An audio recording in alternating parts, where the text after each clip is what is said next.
그다음에 식습관에 대해서 말씀을 먼저 좀 드리려고 아, 합니다. 이거 너무 힘듭니다. 근데 식습관은. 네. 맞아.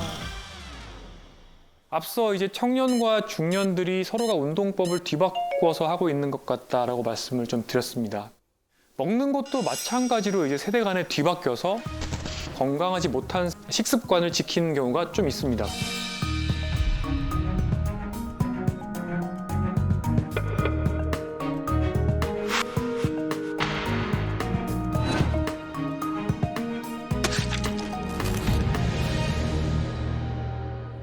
이것 때문에 실랑이가 많이 생겨요.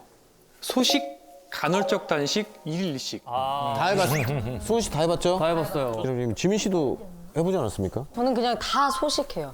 아, 그래서 끼니를 많이 군살이었구나. 아니 근데 회식 때 또 술을 드시잖아요. 술을 좋아하죠.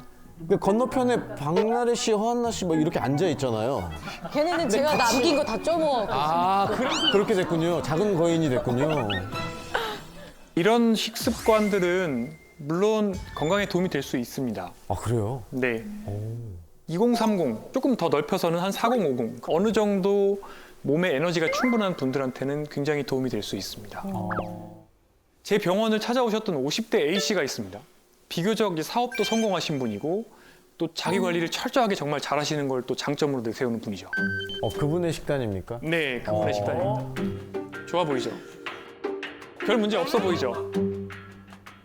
근데 이제 건강검진을 하셨어요. 마른 비만입니다. 체지방률이 굉장히 높아요.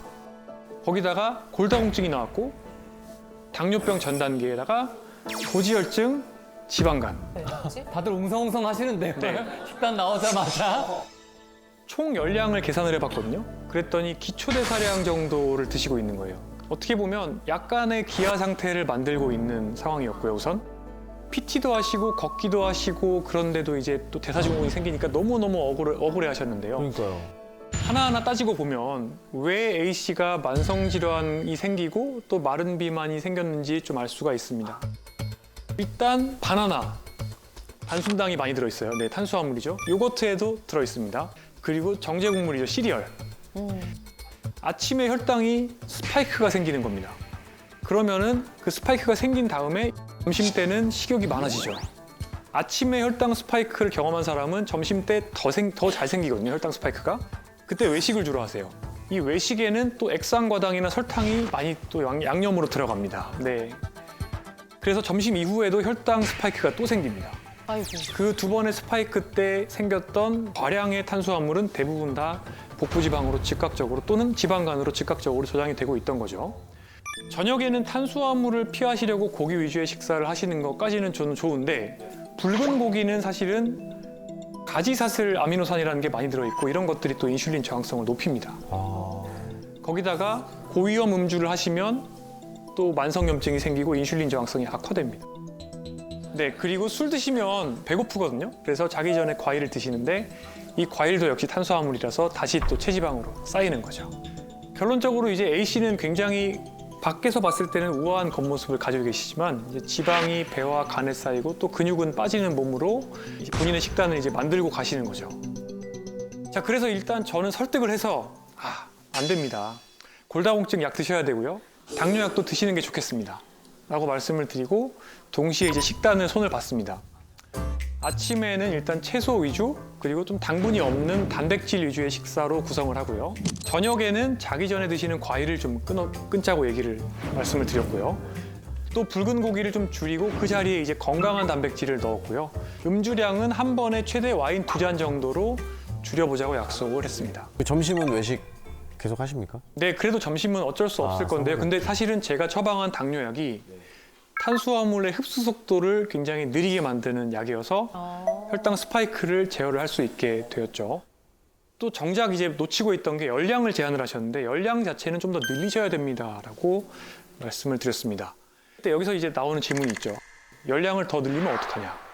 네, 너무 적게 먹으면 우리 몸이 들어오는 거를 그대로 다 지방으로 저장하려는 그런 경향성이 생깁니다.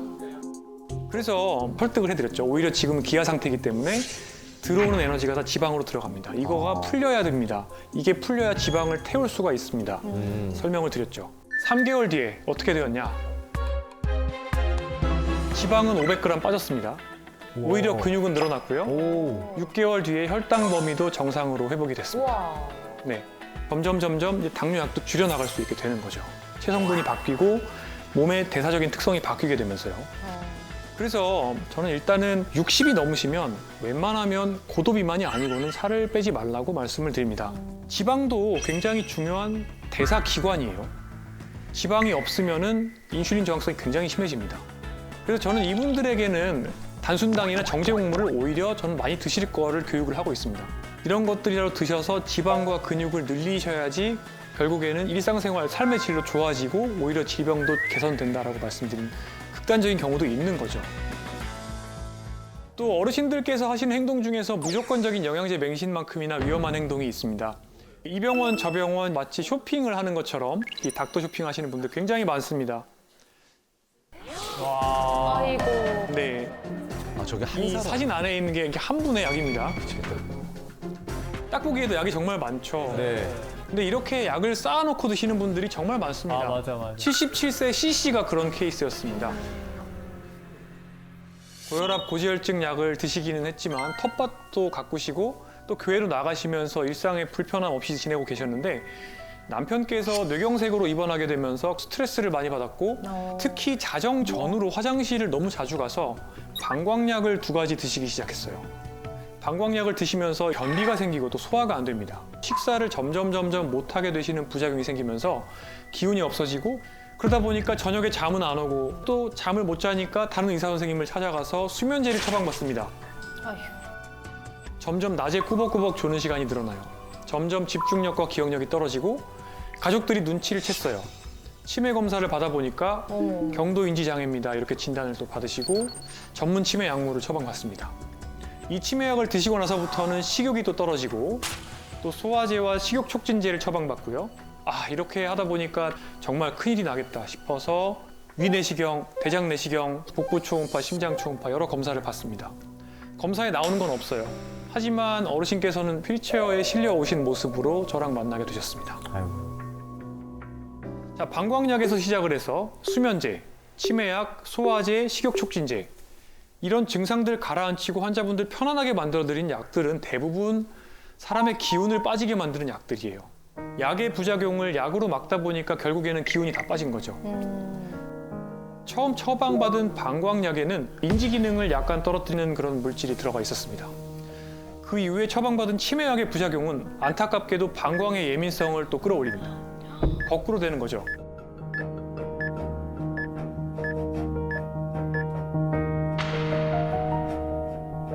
이렇게 상쇄되는 작용을 하는 약을 제거하고 부작용이 발생하는 약을 제거해주는 약물 정리 과정을 거쳤고요. 2주 뒤에 다시 CC와 그 가족들을 만났을 때는요. 다행히도 수면과 식사, 배변이 좋아졌고요. 또 한 달 뒤에 인지 기능을 다시 평가해 보니까 다행히도 정상 범위까지 인지 기능이 회복되는 결과를 봤습니다. 와. 이렇게 CC처럼 운이 좋으신 경우도 있지만 굉장히 답답한 경우에는 제가 이제 휠체어 타고 오신 분들도 약 정리를 열심히 해서 다시 걸어 다니시게 만들어 드렸는데 다시 여기가 저리다, 여기가 쑤시다, 어지럽다 하시면서 이 의사 선생님 가시고 저 의사 선생님 가시고 이게 결국에는 점점 약이 늘게 되는 거고요. 그런데 이제 약을 먹고 차 가라앉는 상태가 되니까 또 증상이 괜찮아졌다고 생각을 하는데 사실 이거는 증상이 괜찮아진 게 아니에요. 너무 많은 약을 한꺼번에 드셨기 때문에 사실은 마취된 거랑 비슷한 거죠. 점점 일상생활이 어려워지고 근육이 빠지고 몸져눕게 되는 지름길이에요.